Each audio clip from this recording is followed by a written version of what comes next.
ఇదిగోండి శనగగింజల చట్నీ అయితే పడుతున్నాం ఇప్పుడైతే చూడండి.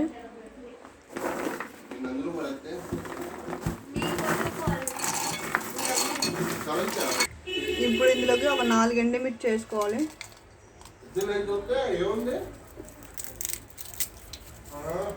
అలానే 2 రెబ్బల ఎల్లుల్లిపాయలు, కొంచెం జీలకర్ర వేసుకోవాలి. ఇప్పుడు ఇదిగోండి సాల్ట్.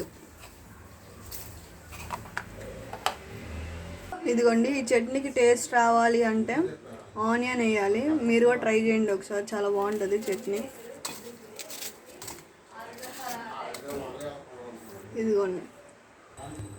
ఇదిగోండి చట్నీ అయితే రెడీ అయింది. మేము ఇందాకలా శనగగింజలు పొట్టు తీయకుండా వేసాం కదా, మళ్ళీ మీకు డౌట్ రావచ్చు ఎందుకు వేసామని. ఆ పొట్టులో ఫైబర్ ఎక్కువ ఉంటుంది కాబట్టి అది తీయలేదన్నమాట. మేము ప్రతిసారి అలానే పడతాము చట్నీ. మీరు కూడా ఒకసారి ట్రై చేయండి, ఎలా ఉంది కామెంట్ చేసి చెప్పండి. ఆనియన్ వేయడం వల్ల చట్నీ ఎంత టేస్ట్గా ఉంటుందో మీరు కూడా ట్రై చేసి కామెంట్ చేయండి మాకు, బాగుందా బాగాలేదు అని చెప్పేసి. సరేనా గైస్?